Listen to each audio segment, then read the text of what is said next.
Kas tuleb tuttav ette selline olukord kodukontoris, et on ju üsna mõnus vajuda lepakaga kuskile oma meeldivasse diivaninurka, tugitooli või voodisse ja sealt tööd teha? On päris lohutav ja mõnus olla oma mugavustsoonis, kuid seda kõigest ainult 1-2 tunniks, sest pärast seda tekivad teil tõenäoliselt õlavalud, kaelavalud, valutavad silmad, pea ja tekivad lihaspinged. Seetõttu tahan teile täna rääkida sellest, kuidas kodukontoris mõnus pesa sisse seada ilma selleta, et teil tekiksid närvipõletikud või mõned muud raskemad haigused lihaskonnas.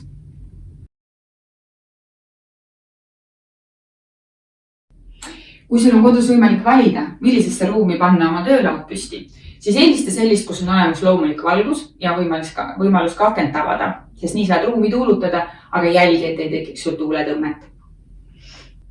Võimalusel paiguta töölaud ruumi siis selliselt, et loomulik valgus langeks sinu vasakult käelt.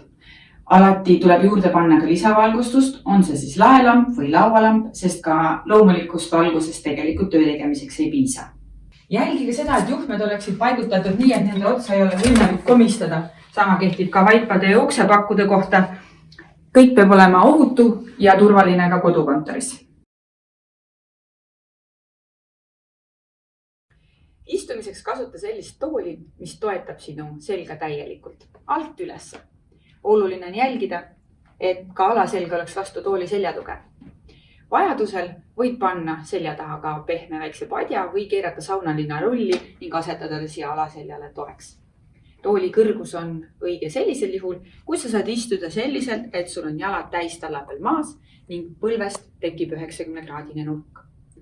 Laua kõrgus on õige siis, kui sa paned käed lauale ja su õlad on vabad, ei tekib pinget, ei ole nad liiga üleval ega all ja siis tekib küünarnuki ka 90-kraadine nurk.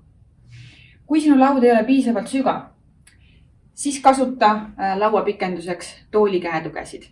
Ehk et aseta oma käed tooli käetugedele, et sul oleks mugavalt ja piisavalt ruumi laua peal. Kuvar paiguta endast umbes 50-70 sentimeetri kaugusele. See on täiesti piisav, aga see eeldab jällegi laua sügavust. Kui sul on kasutusel kodus ainult sülearvuti, siis tekib sinu kaela, õlgadesse ja ka pea sisse sama tunne ja sama efekt nagu diivanil lösutades, ehk et tekivad erinevad pinged ja sul ei ole mugav töötada. Eriti väsivad ära sinu silmad, kuna sülearvuti kuvar on niivõrd pisike. Et kuvar oleks sinu silmadega õigel kõrgusel, siis paiguta see selliselt, et selle ülemine serv oleks sinu silmadega ühel joonel. Kui sul on kasutada lisakuvar, siis paiguta see enda suhtes otse keskele. Kui sul on 2 kuvarit ja üks nendest on põhikuvar, paiguta põhikuvar enda suhtes otse keskele ja lisakuvar natukene küljele ja enda poole pööratuna.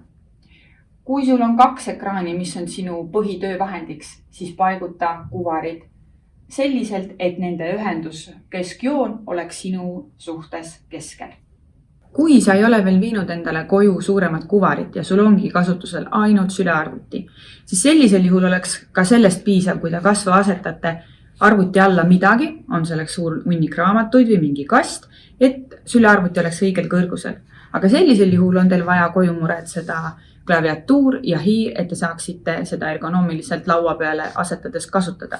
Soovitav on kasutada hiire puhul ka sellist keelpatja, et säästaksite oma liigeseid. Milline siis on kõige parem asend kodukontoris töötamiseks? Minust targemad on öelnud, et järgmine asend. Ehk et liiguta, muuda asendeid ja leia parim viis selleks, et sinu lihased ei läheks pingesse ja ei tekiks närvikahjustusi. Seisa püsti, pea telefonikõne ringi kõndides, mõnel koosolekul võib ka pikutada diivanil või kasutada istumispalli. Aga neid kõiki asendeid, mis ei ole ergonoomilise tooli taga, tuleks pidada võib-olla 15-30 minutit.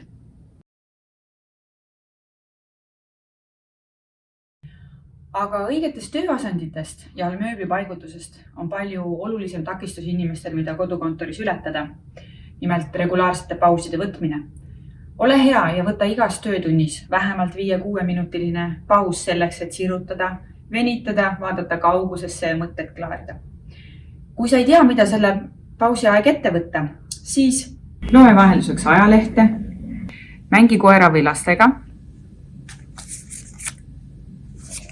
võta tass kohvi, võta aeg ise endale ja vaata aknast välja. Võimle. Puhka ja helista oma lähedastele. Tšau, mamma! Hinga värsket õhku. Jälgi ka seda, et peaksid kinni üldisest tööaja normist, sest see aitab hoida sinu vaimset ja füüsilist tervist. Ela õnnelikult ja ela tervelt. Võiksid täiesti nagu ebanormaalselt lõtsakil olla. Minust targem on... lihtne. Kui sul on kuidas jälgi, aga tuule tõmbet. Ei, ära... Sorry, anna andeks, palun. Terve selle edasi ütlema. Kõik ära ütlema. Kõik ära ütlema. Otsast peale või? Kõik jah.